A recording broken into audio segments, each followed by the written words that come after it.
Welcome to the HU Move Makers podcast, where we highlight folks that are blazing the trail and making moves in Howard culture.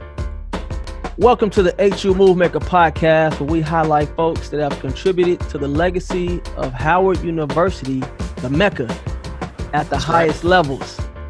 Today, I got a very special guest. Everybody needs to know this guy, but he's under the radar, but not really. From Louisville, this brother from Louisville, full partner, vice president, immediate past member, Vituity Board of Directors, a 1 billion with a B like boy organization that treats 7 million patients a year in 15 states. Board of Trustees of the American College of Emergency Physicians Foundation. This brother is an expert in diversity and health equity. So we're going to get into that COVID. That's right. Author, many awards. Got many awards under his belt. Founder and CEO of Ivy League Capital LLC. They specialize in real estate, oil, media, the automotive industry. Not only that, executive producer of several films that have appeared on Netflix, Amazon Prime, and cable television. This man is a Howard graduate, Phi Beta Kappa, summa cum laude, medical degree from NYU, residency at UPenn. Dr. Savoy, Brummer, man, yo. Yeah, listen, I don't know. Hell of an intro right there, man. I didn't know if I have ever had anybody give me that intro.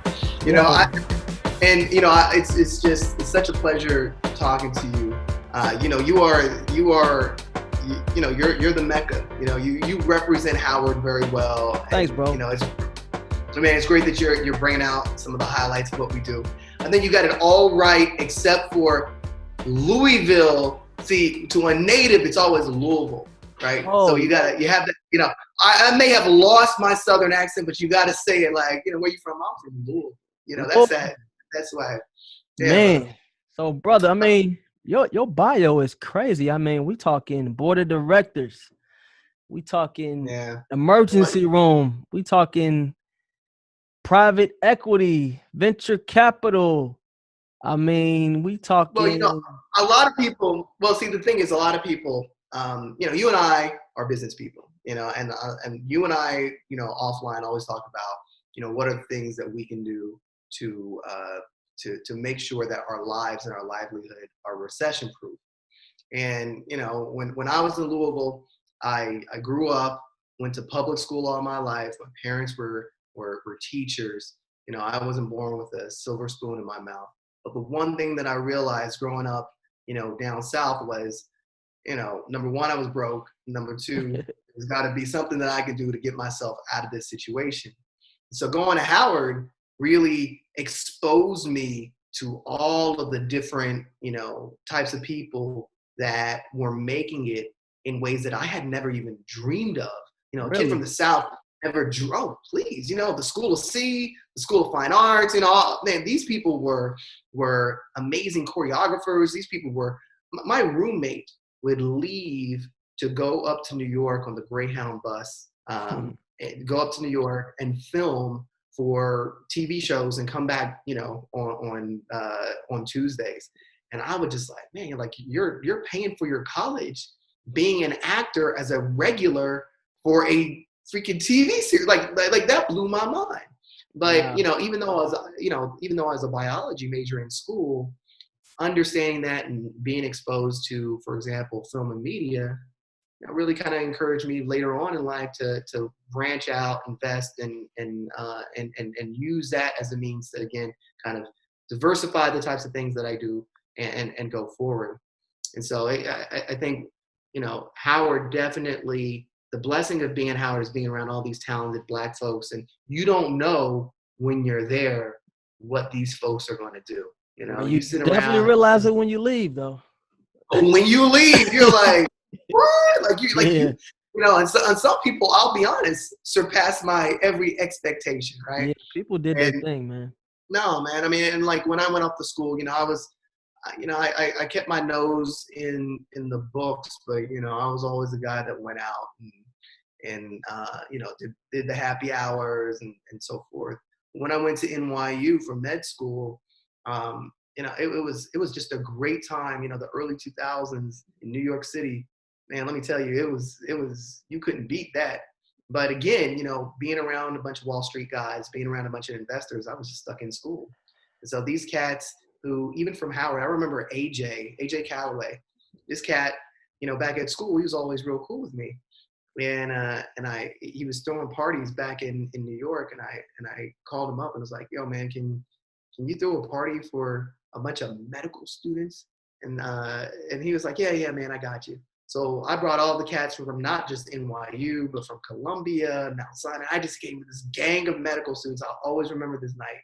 And all these folks were looking at me like, "You better not have brought us out without getting in." But AJ came out, got everybody in. It was a great party. But, yeah. But even, he's still, everyone still contributes and pays it forward. And that's the great thing about Howard. Like, the folks, again, you just never knew that people would end up becoming the things that they are. And, doing residency, I never thought I'd go to an Ivy League residency program, as a kid from the South or so forth. And going to Philly, being at the University of Pennsylvania. Again, they got a good business school down there. So what did I do? I just met a lot of folks that did private equity and business and got kind of interested in the business piece. And so you were intentional. You were intentional about a lot of this stuff. You know what? I was curious. I mean, I always tell folks, I don't know if I'm really good at anything. You know what I mean? But I'm curious enough to have to want to be around people who knew a lot more than me. And I wanted to practice medicine because I wanted to help people. But I've always known that was not the entirety of who I wanted to be. And so I use medicine as a platform for me to accomplish the things that I really was interested in down the line. And again, going to Howard and going to NYU and so forth just exposed me to all these things that I didn't even know I was interested in. And so, like I said, I started my practice, and, I didn't take the easy way out.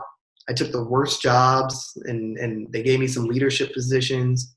And being able to show my value, I was able to turn around first one emergency room, then 2 or 3 emergency rooms, then a state, then a region, then, Wow. now, like, I'm, it's amazing. I would never think I'd be on the board of directors of $1 billion company. I never think I'd be, a vice president and a partner of $1 billion company.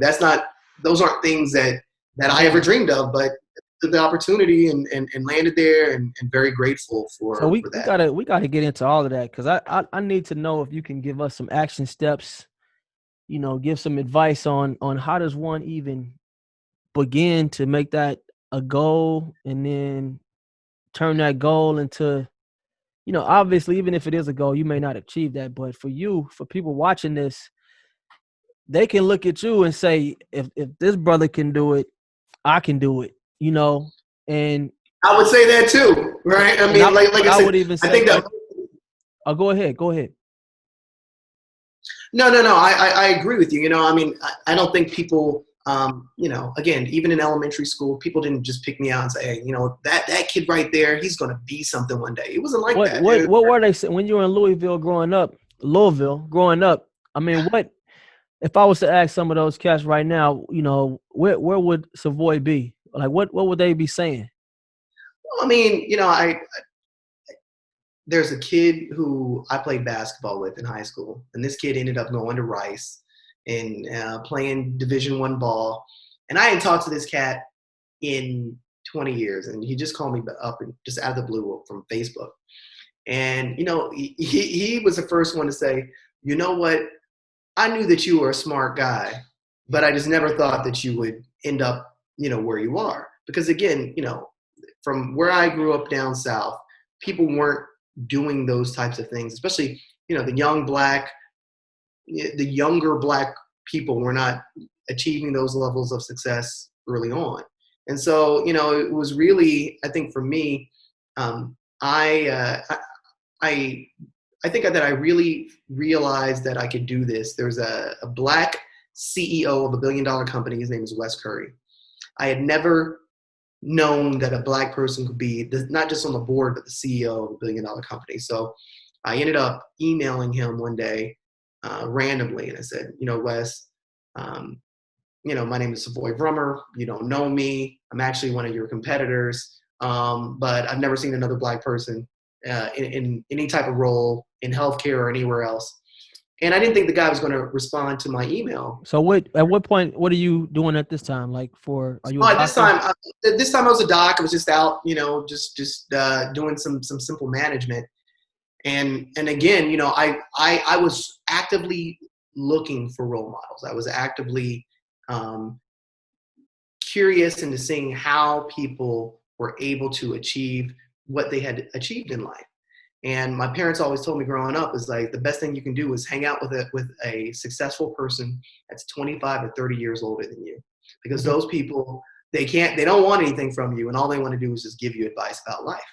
So I took up my dad's advice, and I emailed this guy, and I didn't think I was going to hear anything back, but he actually responded to my email. He invited me. I always remember, it was this really late Thursday night. He invited me to Fridays, and ultimately, we kicked it, we hit it off, and he has served as a mentor for me for years. And so, just seeing what he did in terms of understanding that relationships are more powerful than what you know. Understanding, how you are to navigate and sometimes take a loss in terms of the money that you make in a 9-to-5, to be able to establish relationships with people who can kind of guide you, and understanding that it's very important that you invest in yourself from day one, right? And investing in yourself is not just your education, but it's investing in making sure that you understand how money works. And I don't think enough Black people, Black doctors, really understand how money works. So coming out of Louisville, what made you decide to go to Howard? Like, where'd that inspiration come from? Man, well, so I grew up in a couple places down south, in Louisville, in Arkansas, and North Carolina, and I wanted to be around. I wanted the East Coast experience. Hip hop was just Biggie and like just the whole Bad Boy. I mean, for me, it was that whole sense of culture, from pop culture to the history of Howard, right? Thurgood Marshall, and just all of those things that were encapsulated in one. My dad actually went to Howard. Oh, okay. Oh, yeah. And he didn't put any pressure on me or whatever. He said, why don't you go and take a look? And he actually took me to a whole bunch of colleges. But when I arrived on campus there, it just felt like home. And what was the scene like when you got on campus? Well, first of all, I had just been down to Clark and Morehouse and Spelman, and I'd been there the week before, and we drove up from Atlanta up to DC, and I said to myself, I've never seen so many fine Black women that I had when I went to Spelman, and I went to Howard, and I was like, okay, I'm gonna completely renege on that, because now Howard, these sisters were smart. And these sisters were beautiful, Man, and they were really receptive. No, they were receptive. They were like, oh, yeah, you know what? You're a senior in high school. Why don't you come around and why don't we, explain to you, this is the valley. Yeah, this is all these things. And I had just never been around so many just people. And again, coming out, I didn't have a lot of self-esteem coming out of school. I mean, if you're coming out of Louisville and like, there was a lot of racism, teachers, so forth.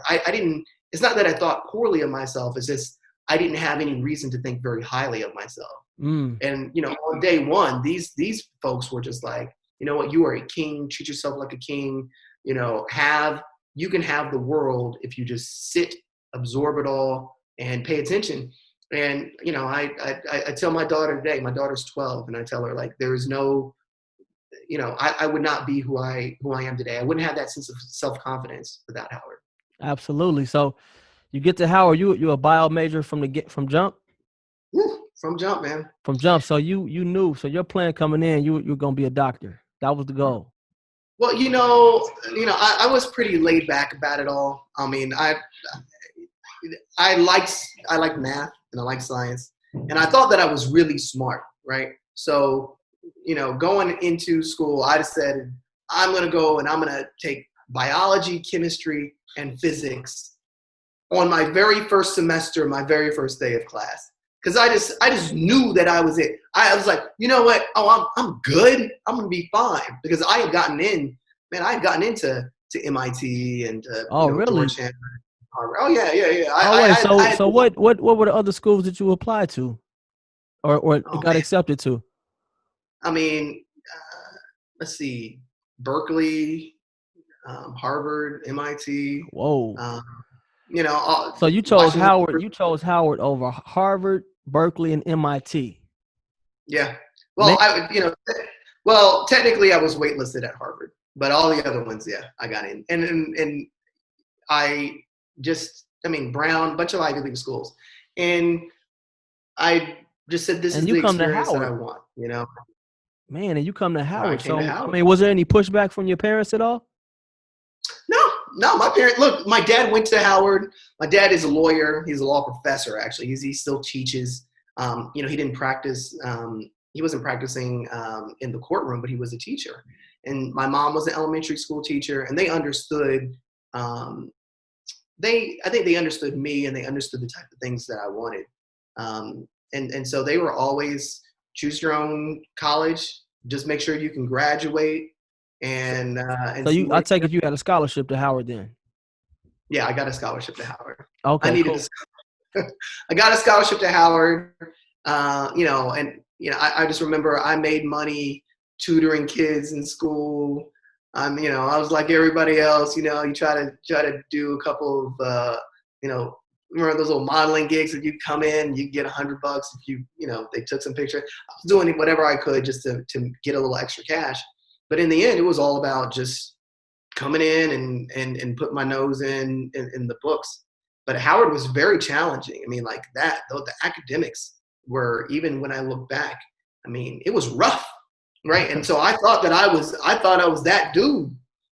Nah, man. I mean, I look back now and I think about all the people who graduated with me. And like, these are, my best friend got his PhD, and I didn't know that, none of us knew that we were going to do this stuff. But, one of my boys got a PhD from Johns Hopkins. One of my sisters, she went to Penn and is a pediatrician. And, one of them is this great, electrical engineer and is this big time consultant. It's like, dude, I had no idea that these folks, again, were going to end up doing all. I mean, like, look at AJ. I mean, AJ was always kind of like, man, but I mean, I didn't know he was going to be doing all that stuff. Man, and you were at Howard for some epic homecomings. Were you there when Biggie? Oh yeah. Man, yeah, you was there at a. Oh man, it was. I mean, golden era. Dare I say? I mean, you were there for some epic times, man. Nothing like it. There was nothing. I mean, just I remember, man. I remember when Maxwell came out and we booed him. Crazy. Like, Howard got to be. If you born legends, Howard is lit. Oh man, let me just say, I remember when the Fugees were out and they came in and killed it. I remember, our homecoming concerts were like, I remember, do you want to go see like Cube and Snoop, or do you want to go and check out like Wu-Tang and like and Aaliyah? You know what I mean? It was just like, and you're just like, oh, I'll just split my time at both. Yeah. And just real quick, a funny story. I went back through. I don't know if anybody was watching this. I just went back through our newspaper, and all the articles of the Howard newspaper are now online. So you can actually look back to when you were in school, whenever you graduated. Nice. The Hilltop has all of these things, right? And the funny thing is when you go back in and you look at the opinion sections of Howard homecoming parties, dude, they are the funniest things that you will ever read, because you'll see, people are talking about, I thought that literally the Jay-Z concert was so whack. I can't believe, and I'm like, that's crazy.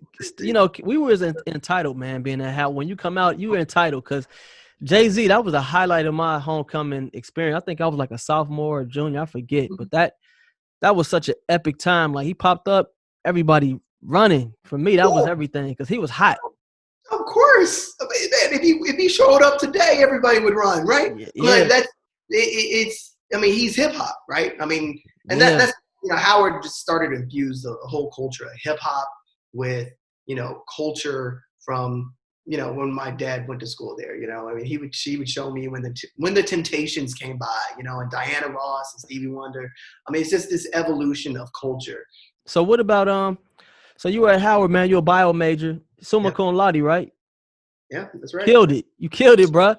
So Man, I mean, what type of focus and dedication do you need to graduate with that? Because I'm not gonna lie, man. I came into Howard. I was a bio major for about a week.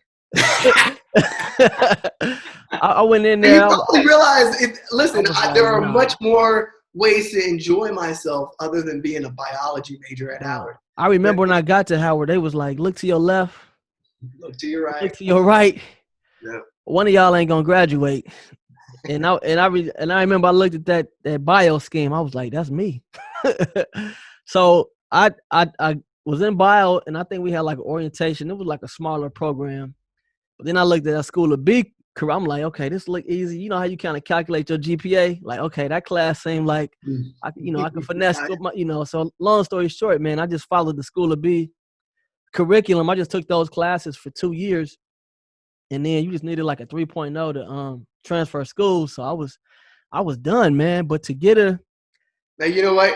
You see, the funny thing is, and again, that's how a kid would think, right? It's like, oh, instead of biology, I'll just go to school of business. right, Dude, I looked at the school of business like, y'all are some killers. Those folks over there, accounting, finance, all that stuff. It's funny because right now, again, that's what I do. I do a bunch of business and accounting. I did not take a single finance class in my life because I was scared of people like you. You guys would come out there just looking you always had those suits on. I was like, always. oh, y'all are some professional cats. I was like, I'm just, like I said, I'm just a kid from Louisville. I'm not that sophisticated. I can't You was do an it. assassin though. I mean, Ooh. so you graduate summa cum laude. What's that? That's like 3.8. What's Phi Beta Kappa? That's Yeah, like yeah. that's like Illuminati levels, man. Did you Well, you have know to what? join Illuminati for that? Look, let me tell you, dog. The Illuminati is a whole. You know what? If you look at the Phi Beta Kappa crew, they were some stealth assassins. But I tell you one thing: the one sacrifice that I wish I didn't make was the last year of Freaknik. Mm, Freaknik went down in Atlanta, and back then, just hordes of Howard people would get in their cars and go down. word. And there was this biology test, and I was like, man. And I was a freshman, and I was like, you know what? I'll just do it next year because it's a big test. And I ended up making an A on the test. But the stories of what Oh, I you got heard, an A. That's worth it, man. I was like, what was no. No, I tell you, that's my one regret. My one regret is not going down there because, again, when I was at Howard, Morehouse would play Howard at homecoming. Like 2 out of 4 of my homecomings were Morehouse versus Howard. I don't know And so why they we'd see stopped that. these cats anyway. But yeah, man. It So was Phi Beta Kappa, I mean, what do you have to do to become a member in that? Because that's like some skull and bones type stuff, man. I mean, it's service and But you got to be again, like smart, like to do you gotta that, be. right? You got to be. I think you have to be focused, right? I You mean, can't sneak your way in that organization. yeah. I mean, you had to go and put in the work, and Phi Beta Kappa over at Howard. Again, if you just look at the list of people who kind of came before you, and you just have so much Man. appreciation for the So do you process. guys like talk still? Like, is it like a fraternity? Yeah, I mean, it's a fraternity. I mean, I talk to folks. I mean, not in a formal way, right? But you do talk to people in informal ways. I mean, now it's 20 years ago, but like I said, all these people still inspire me. Like, if you see what these folks are doing, like you, like what you do inspires me. And I tell you that all the Oh, time. thanks, man. Thanks. But I'm like, keeping tabs of those folks helps me to become a better person, because a lot of people, when they go to Howard, they think that the experience ends at graduation. I always tell folks, your experience only begins at graduation, because the Only people who you begins. met and It only no, man, begins. Man, that's that's right. that's so true, man. I mean, I always tell people, man, it's the gift that keeps on giving. You know, like seriously, man. So when you Absolutely. graduate, what year you graduate, Howard? So I graduated in 97. You graduate 97. So while you were at Howard, is that when you study for the MCAT, or is that when you graduate? Oh, yeah, that's when man, you're making me hot. You said well, you said a 4-letter word. You said MCAT. Okay. Yeah, so yeah, I studied my junior year for the MCATs, And you uh, killed it. Killed it. I took it twice. I didn't kill it. I did well, but I didn't kill it. And the funny thing is that that's the year that I took out a credit card for the first time in my life. And I took out a credit card to pay for the Kaplan review test.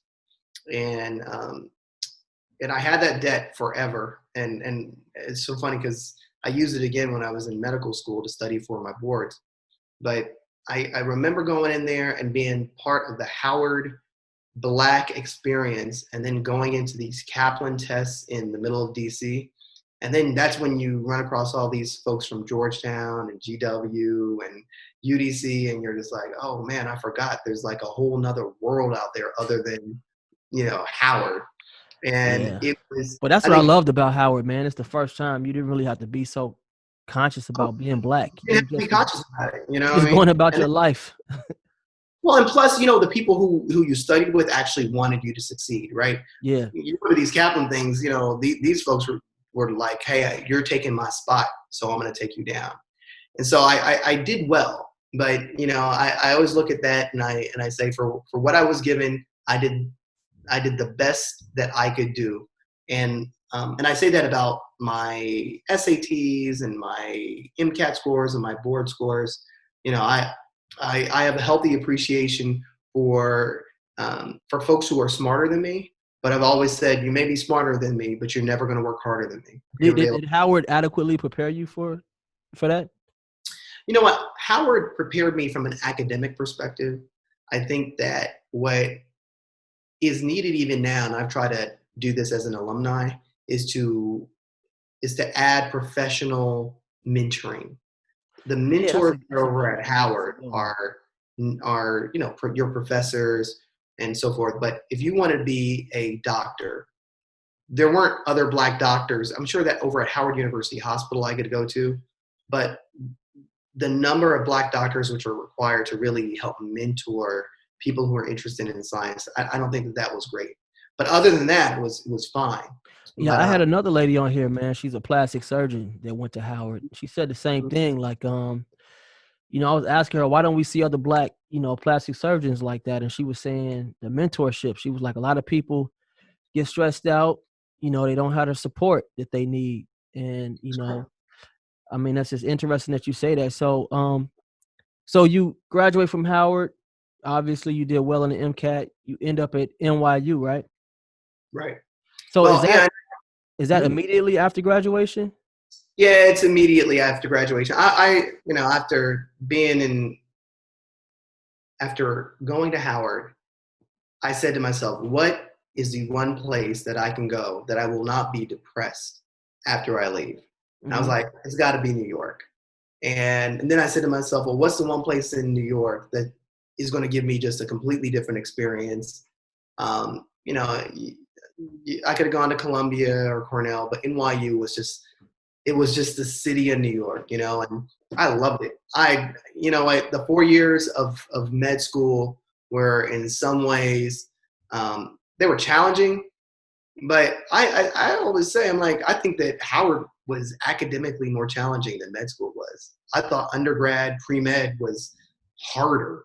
Wow. NYU was work, but it wasn't harder. And so I kicked it in med school, man. I was the king. I was the king of the happy hours, man. You know, and I would So every day. so was it an adjustment like going from an all black school to kind of being a minority? Like, was it culture shock at all? It was in some ways a larger culture shock going to NYU than it was going to Howard, because there I was used to family, used to people who again wanted to um, empower me as a person. And then going into a situation where a third of the students went to Ivy League undergrads. Like, I'd say I think 10% of the school went to Harvard, another 5% went to Yale. And, as a Black person, going to them and saying, hey, well, where did you go to school? And I went to Howard. You know, I think that they very much so respected Howard for the history, but it was almost one of these things where for them, Howard was an enigma. It was something that they just didn't understand. And so going in there in the middle of New York in a very different type of environment was a challenge for me. And so when I first started, I remember my first grade that I ever got there. I mean, it was awful. I think it was the fourth lowest in the class or something, because they would list your score as it relates to everyone else in the class. And I look back on that, and I was studying harder than I did at Howard. I put so much pressure on myself because I wanted to somehow affirm the reason why I was selected to go there. And I studied too much. I overthought all the questions. And after that, I told myself, forget this. I'm going to go back to what made me successful at Howard. I was not that type of learner. I'm going to do a little bit every day. I'm not going to cram. I'm not going to put all this pressure on myself. And then ultimately, I did really well, and, I went into the honors program at NYU and wrote some papers. And I think the transition wasn't the content. I think the transition was how I visualize myself in a hyper competitive environment. Okay, so you excel at NYU, you off to UPenn.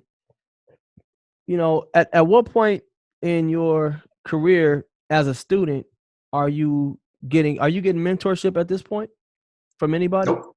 Nobody. Okay. No. I mean, still, it was difficult because, when you're in residency after med school, it's just work. It's just work, and you're just trying to get out, and it's traumatizing. I'm an emergency medicine resident, and I was in Philly, and Black people were getting shot every day, and I always remember I was being the senior resident on the trauma service, right? So you're overseeing every gunshot, every stabbing, every trauma, in West Philadelphia. And you do it for 2 months. And I did it. I had mine in July, in the summer, July and August. It was just awful. Wow. Seeing young Black men every day getting shot, and I'm doing thoracotomies and I'm taking them to surgery. And I remember thinking to myself, I really wish that there was some Black professional that I could talk to, because I think seeing young Black men die all the time or getting shot all the time, I think it created more of a trauma, even today, that I think that I carry with me than Really? than I think compared to my peers. When you see people who look like you and who have the same trials that you did and so forth, and I mean, it was tough. It was really tough. And again, that's another reason why, today I just think, for me, one of my most pleasurable pieces of what I do is mentoring young people, young doctors and so forth, because residency was a really tough time. What made you choose ER? Back at NYU, they have a great emergency medicine program. In New York, everyone does drugs. And so the study of drug use is called toxicology. And NYU is the world's greatest toxicology program. And so I just got involved in understanding that. I thought the physiology was great. And being able to treat people without having to ask what their insurance was, I thought for me was a highly desirable thing, like especially again, mission oriented work. And I've always been a mission oriented person. So, taking care of that curiosity from toxicology and so forth, but then also understanding that I want to be able to treat everyone and give back to my community. I thought that was something that would keep my interest up. Nice. So when you finish residency, well, even while you're in residency, man, how much of your thoughts are like, man, I can't wait to get that first check as a official doc? I mean, is that something the residents talk about, or y'all don't talk about that? All day. I look back. If you looked at my hourly wage, I calculated that as a senior resident, I was making $1.58 an hour. Right. Man. So I'm doing all this stuff and like, I'm getting paid $1.58 for this between being on call and all this stuff. And so, you put in that work and, from day one at Howard, you're talking about 12 years later, for me, some loans in medical school. And it was just, it was time. It was ready. Now you got to take boards, right? Then you got to take your boards. Yeah. You take your boards. Again, took out that credit card. I took out my credit card every single time I had to go and take a test. That was my mentality, try to keep everything, light. But like I said, again, I did fine on my boards, and if anybody who's watching this is in medicine, just be very careful. Boards tend to trip up even more so than MCATs and even more so than, your SATs. Boards tend to trip up Black folks. It's just the weirdest thing. And so just be vigilant and make sure that you take the time to pass them. But yeah, they were fine and ran through those and started working. Nice. So let's get into like the fun stuff, man. You graduate, but I'm curious, man. I once heard you tell me like, you were saying, because you're a doctor. So doctors, that's one of the highest paid professions. And so where does this business side of you come from? What sparks that? Because a lot of people would be comfortable just being a doctor, Yeah. Well, I was, for whatever job you do, just know your worth, right? I don't care if you're a janitor or a doctor. Understand how money is made off of the services that you are doing. And I really started thinking about this when I was back in residency. Again, when I was calculating like how many hours I was working and what value they were putting on the work that I was doing, I was like, this is crazy. Like, how does this work? Why is this system like this? And so again, I wasn't as ambitious, I think, as you were. I couldn't go over to the school of business and take accounting classes or finance classes. What I did is I took some of the best advice my dad gave me and started establishing relationships. So as I worked as just a staff doctor in the emergency room, I got to know the medical director. I got to know the vice presidents and so forth. And they knew that the quality of the work that I was doing was good, but I would engage them in completely business discussions. Hey, so how is it that patients are billed? What is Medicare? How does Medicaid work? How do these things work? And because it's in their best interest to make me the best type of doctor I could be, they would just sit there and explain it. So one day I was offered the opportunity to be the medical director at a suburban hospital in Atlanta. And it was the worst hospital in the area. And it was an awful place. And it was about an hour and a half from my job. But I said to myself, it was about an hour and a half from where I live. But I said to myself, this is a great opportunity for me to learn the business of medicine. Being a medical director in a medium-sized hospital, I'll drive for that. And I'll even take a pay cut just for the exposure of being able to learn this. I looked at that as my mini MBA, right? I didn't go to class for it, but I would be responsible for a lot of the business decisions. Did they train you for that? No, they dropped me in there, and it was more of an apprentice type of program. There was a regional director who looked over me, and he would help me get my legs under me and show me how to, how to do a schedule, how to account for finances, how to understand how much to pay physicians, how much to charge for insurance programs and so forth. But I had no previous experience in doing that at all. There was just I would say a structured type of program for a couple of years where, they just showed me the books and helped me to turn around the hospital. And so I did that, and they just kept on giving me more and more hospitals because, again, I worked hard. I didn't know a lot, but I worked really, really hard. And so at one point I was over all of the eastern, suburban hospitals in Atlanta. I thought the world was great.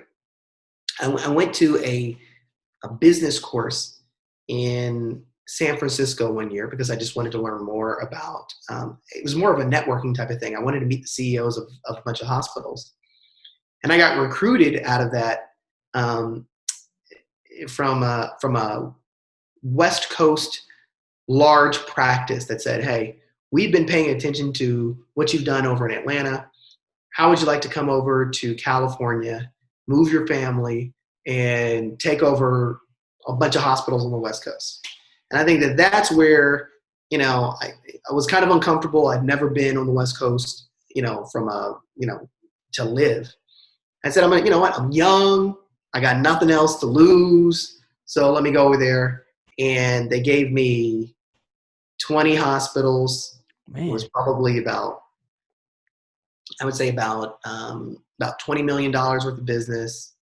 And at the end of my first year, I doubled it. And they were like, oh my God, we gave you $20 million worth of business. I expanded it to $40 million just because I just started talking and establishing relationships. And so how are you compensated at this point? Is it a salary? Are you able to get a bonus? Like what? Oh, yeah. So at this time I negotiated, and even back in Atlanta, I negotiated, I would get a percentage of the profit. Okay. So it was a profit sharing. It wasn't quite owning the practice, but it was profit sharing. So how did you know to do that? Is that standard for that type of position? Not at all. And it was very unique. And they wouldn't have done it unless I had proven to them that I could change things around. And one of the things that was obvious to me after understanding how the numbers work is that doctors really get the short end of the stick. People say, oh, doctors are well compensated and so forth. If you look at the work that's done and the years that have to go into it, again, I wasn't paid for 12 years. You know what I mean? A lot of people, they're paid off the jump.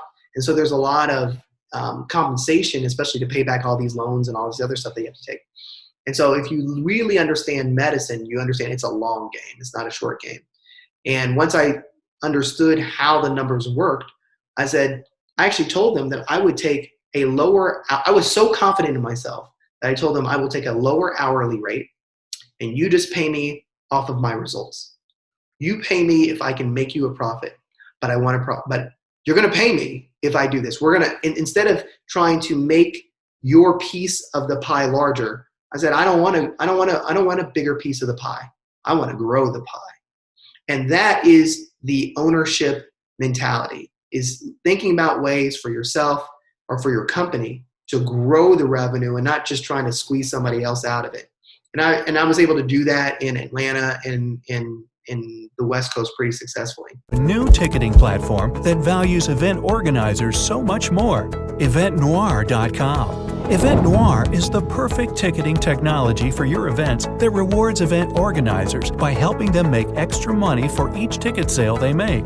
This platform truly allows event organizers to benefit from their own influence and hard work. Founded by veteran event organizers, Event Noir reinvests ticketing fees into its organizers that continuously use the platform and also enables its users with pricing power to adjust their rate for ticketing fees. But wait, there's more. Besides providing an easy process to set up events in a few steps and for attendees to browse for events and purchase tickets, Event Noir also features a variety of custom templates to create an event page, enhanced ticketing and attendee management tools, and even includes the option to add live streaming events and more. Don't wait any longer. Get started today with Event Noir, the perfect ticketing partner for your events. Wow, man. So you grow it from 20 million to 40 million and you're getting some of those profits. Is this I mean, is it at this point where you feel like you're making a lot of money or making really good money? Yeah. Oh, for sure. Yeah. At this point, at this point I was making a lot of money, right? So what are some purchases that we're making, some irresponsible purchases? What are we doing? You're a young guy. I mean, I got to imagine that you weren't always just putting money, maximizing your retirement and just putting money in stocks. No. I mean, so I was making money then, just so you know. But then I said to myself, instead of profit sharing, I actually want to be a partner. So another group recruited me, and then I made even more money, right? Then I get to the $1 billion healthcare company, ownership of $1 billion healthcare company, right? Whoa. That's real money. That's a lot. So, I mean, can you just give us a range of because people watch this, everybody, how much? If you can just, How much without putting your business out there, if you somebody, a successful person in this could make up to or expect to make,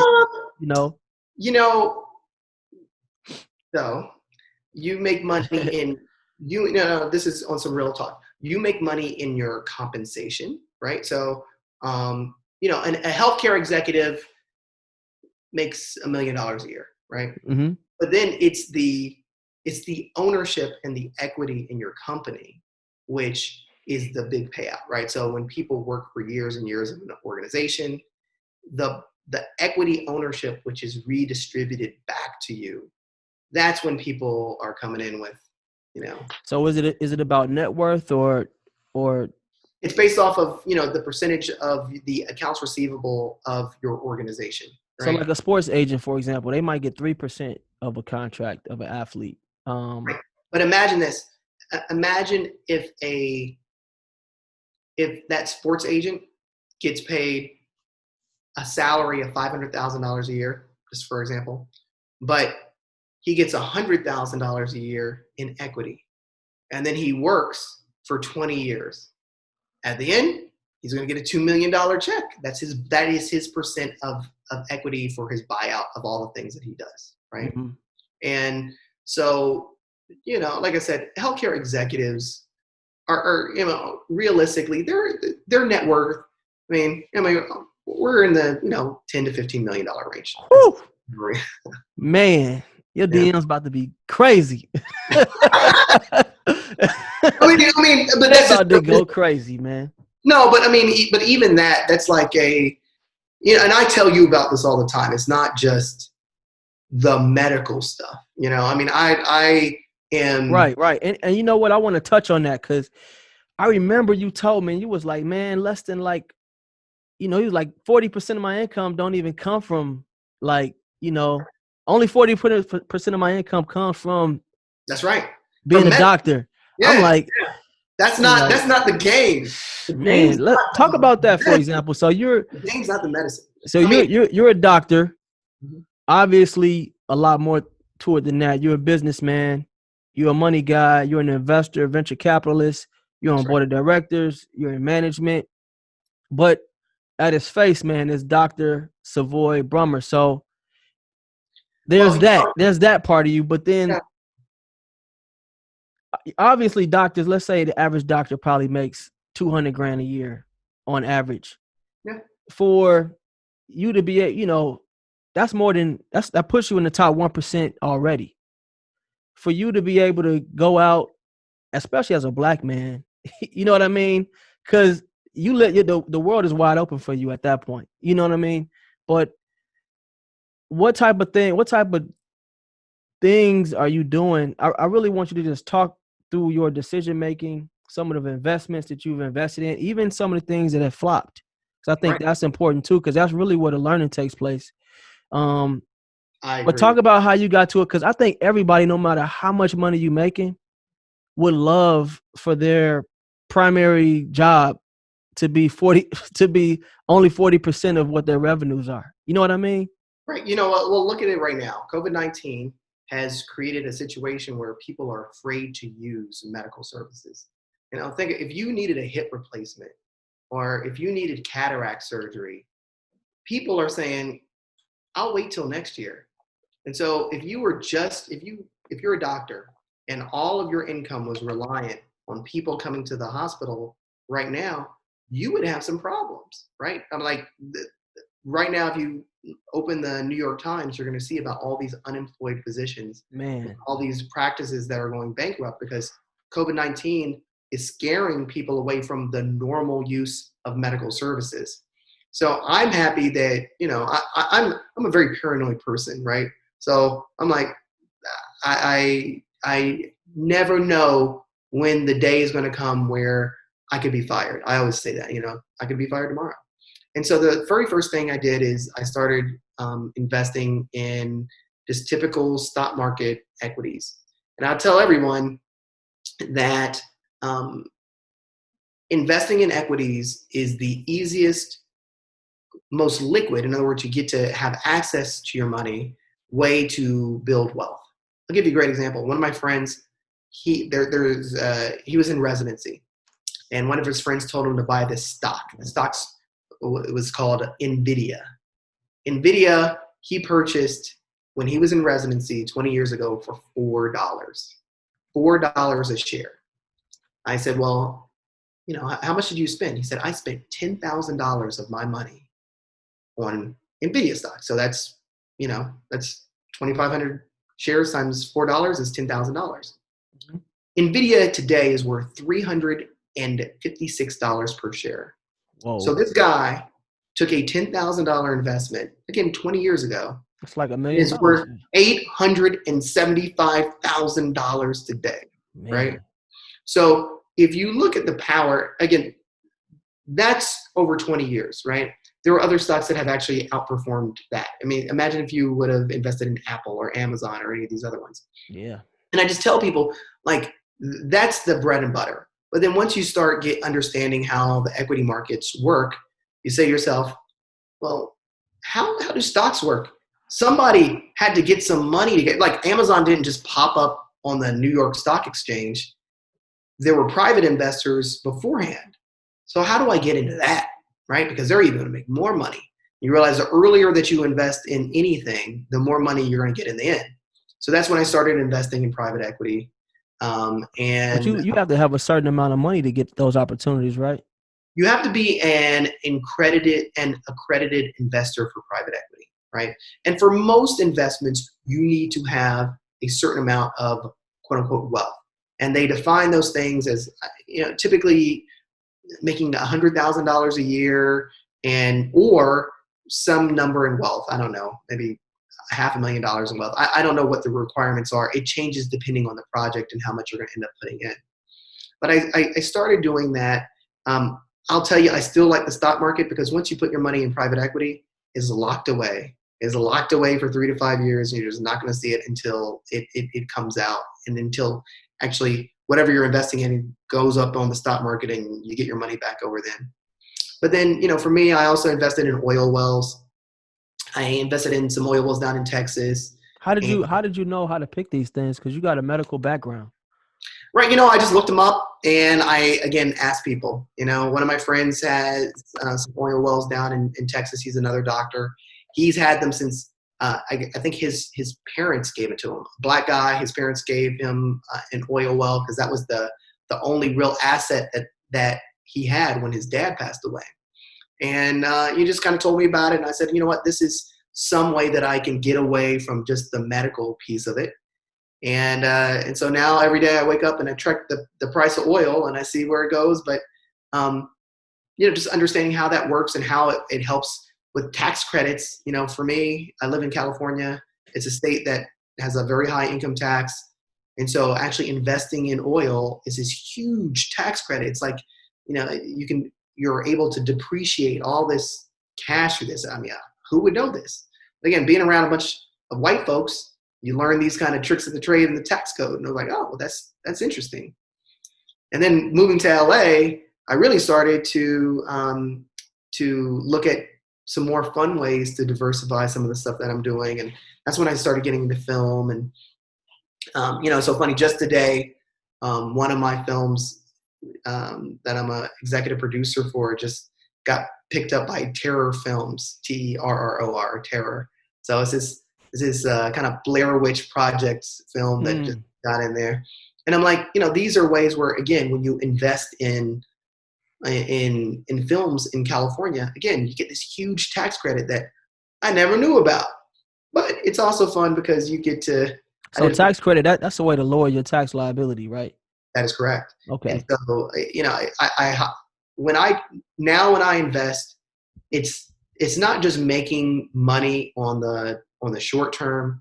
I try to find ways to invest money and end up getting some tax credit for the money that I'm putting in. It makes the investments much less risky, Yeah, you winning on that tax write-off part, That's right. Off the jump. You don't even need a return to have saved some money. And so, opportunity zones in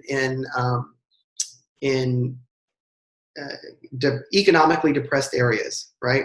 If you invest in a building or business in opportunity zones in Harlem or, in the SWAT in Atlanta or Southside Chicago, you actually get these huge tax credits for years.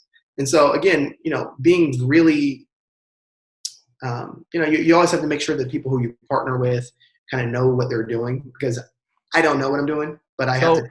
So let's say I want to invest with you, man. Like, how much money do I need if I want to, get into something that you're putting money into? It just depends. What I try to do, let me put it like this. People have come to me and they say, hey, Savoy, I would love to go and do a project with you. This is how much money I have, available. And I'll then go and give them options. And I'll say, well, let's just say you only have $500. You can give me $500. But do you really want to give, if this is only $500 you have, do you really want to give it to me in some oil thing and it's going to be locked away and you're going to get a return of $20 every month? When the numbers wouldn't make sense for you, as opposed to, do you want to take that $500 and buy a couple of shares of Microsoft? Those things would probably make more sense for you in the long term. However, if you got some cash and like some doctors have seen me, on the red carpet or hanging out with some movie stars and like, hey, that looks real fun. I want to go and be in a movie with Vanessa Hudgens or somebody. Well, then that's a higher, obviously there's going to be a higher fee schedule, but you can make money on that as well and have good returns. But again, I would say Black people really get funny around their money. You know what I mean? I'm like, this is the risk. This is not a crab in the barrel thing. We need to trust each other. We need to understand that some of us as Black people actually have really tempered and realistic expectations on return of capital. And as long as you have that faith in your partner, you should be doing pretty well. So who are you surrounding yourself with? Because obviously, I mean, you're making good money, and it's one thing to make money in 1 year. Man, I had a really good year this year.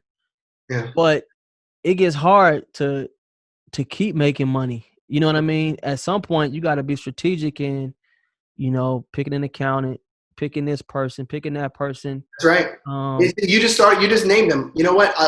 Some of the best pieces of advice I got is a good accountant and a good lawyer, they're worth the money, right? So a lot of people are, think that, well, I'm just going to go and get the cheapest accountant that I can. I want to go to H&R Block, or I'm like, you're not seeing the value of the service that these people are able to create for you.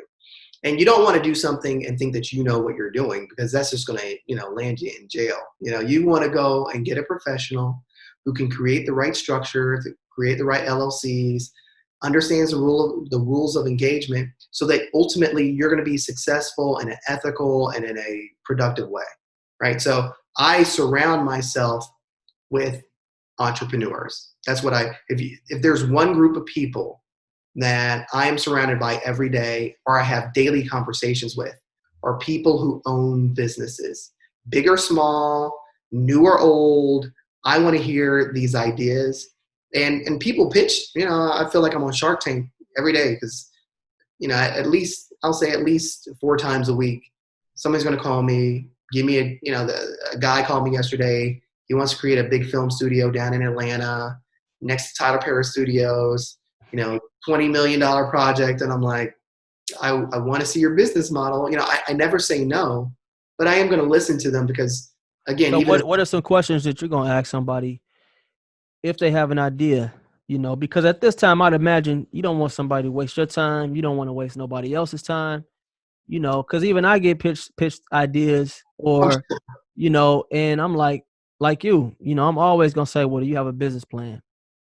Just you have because, a business plan. Oh my like goodness. don't come to me with something that you haven't even thought out beyond just your head. You know what I'm saying? No. I totally agree. I always tell folks, begin with the end in mind, Mm-hmm. right? Begin with the end in mind. You're fine. You have this really great idea. What is your exit strategy? What is the exit strategy for the investor?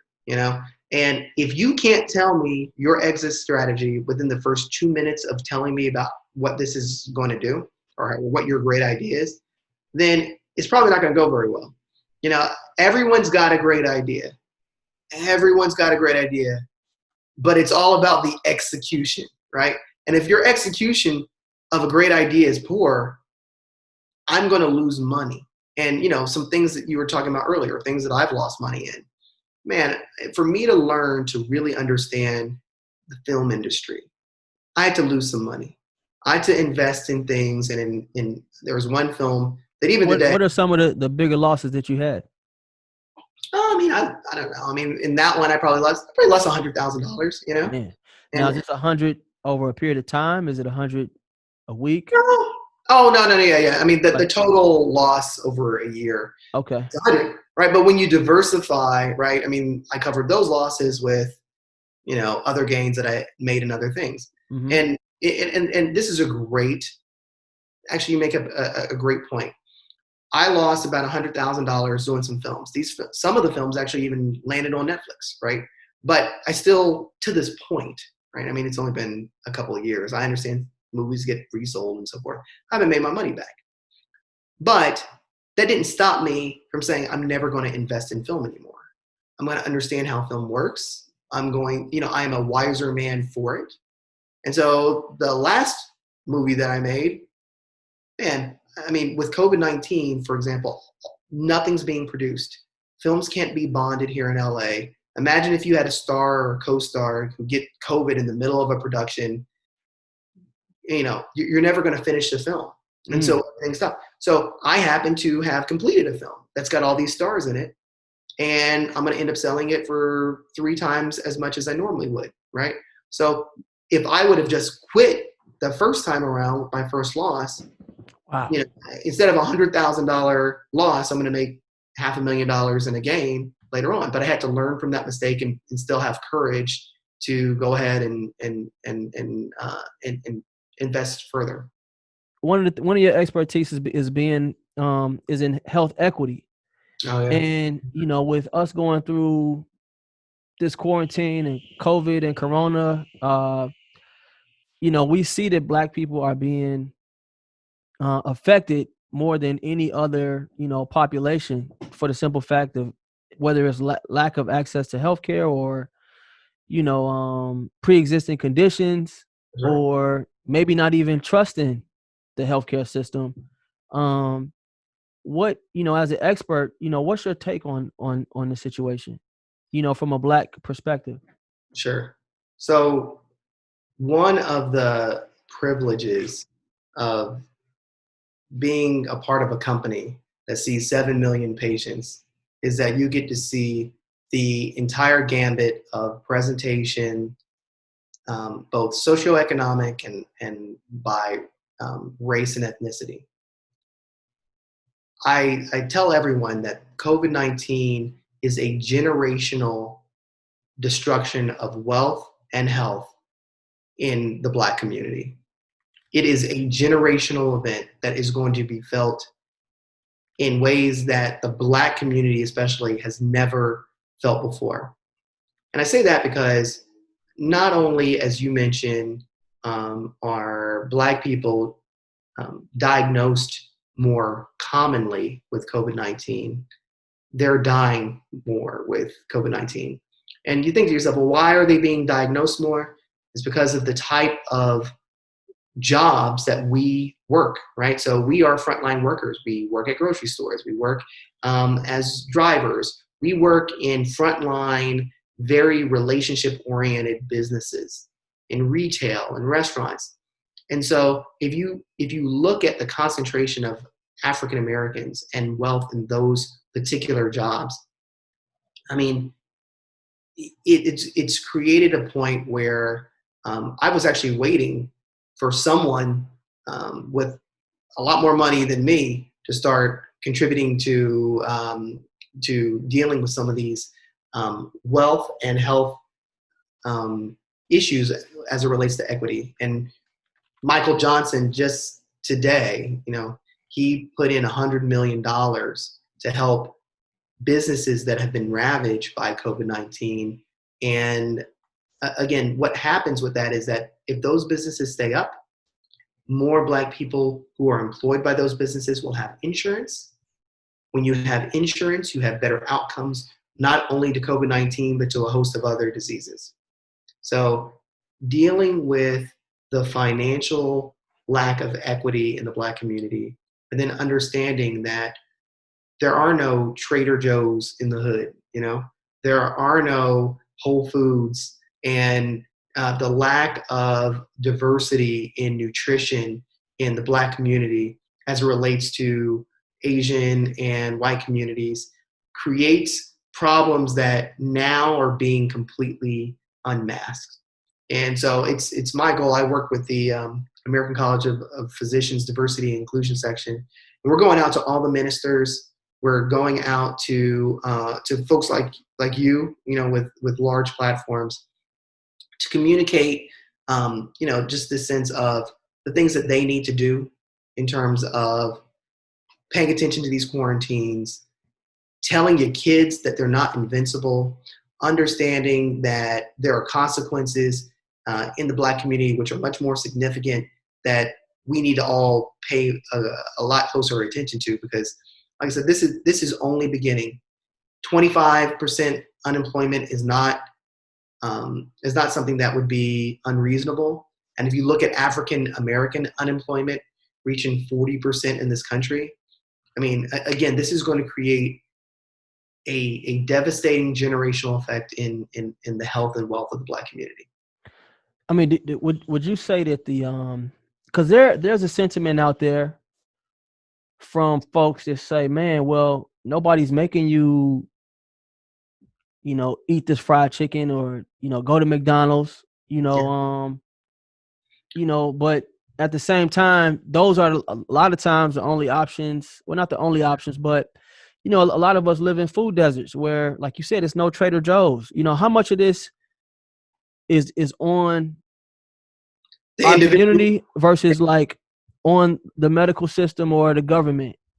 Yeah, what a great question, because one, I have no faith in the government, right? Let's face it. Like, the government right now is opening up businesses in states with very large Black communities because white business owners are feeling the effect of a lack of revenue.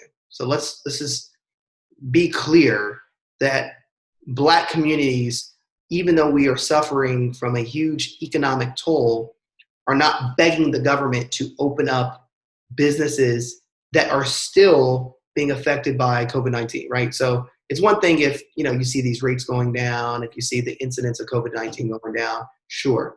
But in areas where it's heavily prevalent, again, the Black community is not saying, please, Donald Trump, please do this. So I think that there is a certain amount of individual responsibility that we all need to take on our health, but the lack of general education in the more depressed economic sections in the Black community is there.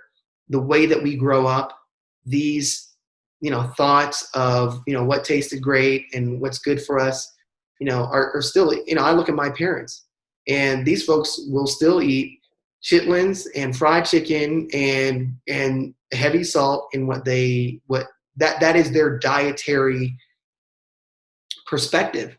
And so it's going to take a lot of education, and the only people that we can really rely on is ourselves to continue to let people know that mental health is important, yoga, the correct diet. These are parts of wellness that we need to communicate in the Black communities. And you can't expect for these folks who have had absolutely no exposure to those things to deal with it on their own.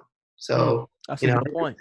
Like we That's gotta. a good point, man. I remember my tennis coach used to tell me, man, you can't make chicken salad out of chicken shit. You know what I'm saying? I didn't know what that meant till I got older. I was like, man, why is he always saying that? What does that mean? Dope. That's dope. That's real talk. If you don't have exposure to that stuff, man, it's a wrap. So, I mean, what as a person yourself, man, who's been successful, like what are some of the things that you're doing to give back? Obviously, you have a daughter, you work in the ER, you got your own responsibilities, but coming from Howard, man, heavy is the head that wears the crown. You know what I mean? Right. What are some of the things that you do to give back, to our community? Yeah. So I always say that my biggest way to pay it forward is through mentoring and education. Mm-hmm. There is not a DM that I do not respond to. There's not a telephone call that I do not respond to. I have kind of taken it upon myself that I definitely want to be able to build a community of entrepreneurs and folks in the Black community that are focused on building their wealth. So what about failures, man, or maybe the biggest lesson that you've learned? Because I'm sure that to get to where you are, you had to have fallen on your face big time.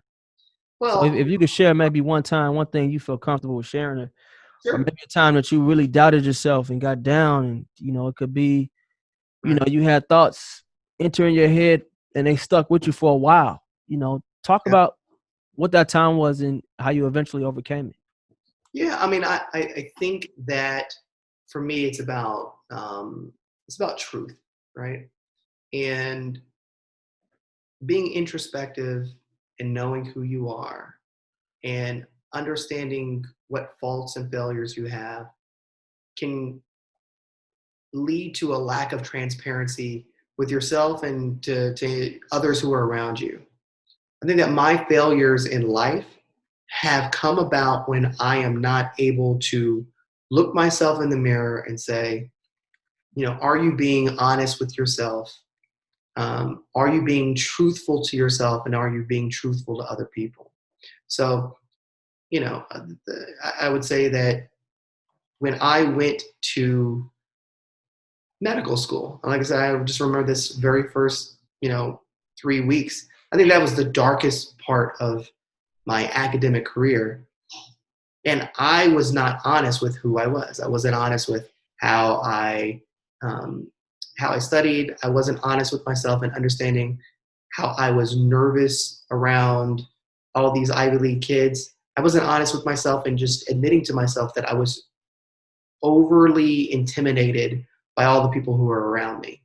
And that created a self-fulfilling prophecy for failure. And, just going through that experience has allowed me to understand that, as a parent, I've got to let this kid fail, because the best lessons in life have been from failure. If somebody is watching this and they want to follow you, even check out some of the projects you have. I know you got a bunch of movies that you've executive produced. They want to follow you, get in contact with you, or, just learn more about you. How can they do that? So you can find me on Instagram, The Savvy Doc, The Savvy with 2 V's, Doc. My private equity company is Ivy League Capital LLC. So if you have any investing ideas, please go to the website. You can email me with different either private equity or financing opportunities. Or you can always just email me, Savoy, MD, SAVOY, MD at yahoo.com. Nice, man. Nice. So you ready to get into this Howard Jeopardy? Let's see what you know, man. Oh, man. Oh, wait, hold on. You didn't tell me about the Howard Jeopardy. Yeah, man. That is, let me tell you something.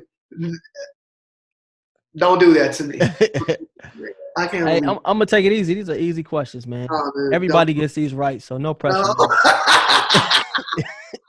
No pressure, man. You a doctor, bro. There's so much stuff in that brain. I got CEOs calling me, man. I got a lot of things going. All right, let's go.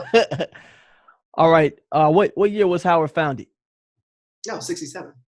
What? 1867. Oh, I thought you said 1967. I'm like, oh, come on, man. Oh, come on. No, dude. Look. I just bat 100% just now. That's so real. I think you might want to walk away right now. I'm good. Hey, listen. I invest. I don't gamble. Right. But just like investing, man, if you write like 20% of the time, like you straight, man. No, all right, let's go. What you got? All right, what's the Howard motto? Howard motto? Yeah. You know? It's truth and service. Oh, is it truth and service? Okay. Yeah. What dorm did you stay in? Oh. Wait, no. I mean, what? The Ebony Sex Palace. You said the Meridian. Yeah. What about as a freshman? I stayed there, and I was there my first 3 years at Meridian. Okay. What's the address on Meridian? Oh, come on, man! You asking me what the address? See, you know what? You know why that doesn't count? Because Meridian just got sold. It's a bunch of like. I'm trying to see if you remember the address. Right, listen, let me tell you something. I know that this is just going down really quickly. You asked me Meridian's address. I'm like, man, let me tell you, the bus took me there. Okay. Walking up 16th Street, that's the address. Okay. I guess we'll see if the judges will accept that. I don't think they will. Can you finish this line? Reared against the eastern sky. Oh man, you asking me about the song? Hey. Here it is. Bro, I can't remember. Man, are you really seriously doing this to me right now? Yeah, man, you know all the parts of the body, but you don't know this. That's ridiculous. Look, do you know how much information I've had to look? This brain is done. Hey, listen, would you treat your dad like this? Man, bro, I can't remember. I don't know. What's the zip code of Howard? 20001. Got that one. 20059. No, okay. Well, that was the one for Meridian. Then I know that. Who's the president of Howard? Oh my boy! See, now you're really asking me bad questions. Look, oh dude, he's a doctor. It's my dude. What are you gonna say next? He's black. You know what's really bad? The first thing that I'm thinking is like Patrick Swigert. Oh man, that's my era. That's my era. I know. Listen, Dr. Wayne Frederick. Wayne Frederick. There you go. I know. I took it right out your mouth. I know. Bro, look. Let me tell you. Shout out to Dr. Frederick. He's a physician, great surgeon. That's not the question. My staff is not the question. You need to edit that part out because I staff his ER. I staff the Howard Emergency Department. That's one of my hospitals. And this cat does not know. So basically what you're saying is that he knows you, but you don't know him. All right, next question. Next question, man. All right, let's get into some rapid fire here. Why are we doing this? This is supposed to be friendly to me. And you could have warned me too. You didn't read the email? You didn't read the email. That's bogus. Bro. That's bogus. That's foul, man. You didn't read the email. All these questions in the email. Man, I'm busy. Listen. Your secretary and tell you, man, she bogus for that one. You the one with the secretaries. You got that empire. Look, bro, I'm on that grind. Listen, man, I'm dealing with COVID patients. You know what I mean? I think you need to have some pity on me. You're right, man. I'm gonna edit that out. All right, we got rapid fire now. With rapid fire. Wait. Why are you gonna edit that out? And then I'm gonna make it a blooper. We'll make it a blooper.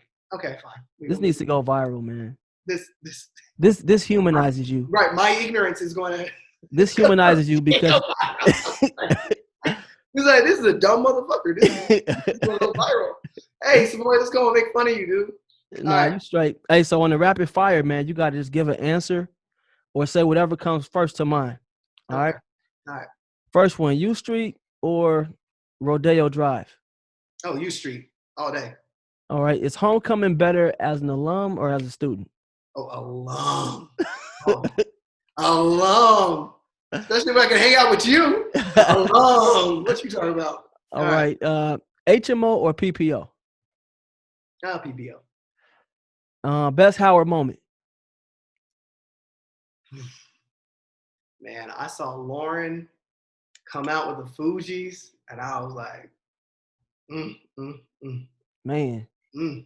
How many mics do we rip on the daily? Yeah, man. Man. Lauren had them bars. She had that sex appeal. She had that. Yeah, that swag, dude. Look, she came in a sweatshirt just like the one you had on. And what was dope about it, repping at Crampton, and I was like, woo. And it was always like her style was just so like effortless. You know what I'm saying? Like you said, she had a sweatshirt on. Dude, I was like, HU. That's all day, man. What about okay? Next one. What comes to mind when I say philanthropy? Howard. What comes to mind when Jordan or LeBron? Ooh, Jordan all day. and I love LeBron because he's out here in LA. So all right, last question. $1 million in net worth or $1 million in salary? Oh, net worth. Okay. Cool, man. Because in net worth you can liquidate without taxes. Salary, you still got to pay taxes on it. So preach, preach to him, man. Preach to him, man. Yo, I appreciate you coming on the show, man. I appreciate the conversation, man. This is great. This is fantastic. Thank you for joining the HU Movemaker podcast, where we highlight folks that have contributed to the Howard legacy at the highest levels. To hear more interviews or purchase merchandise, please visit www.humovemakers.com.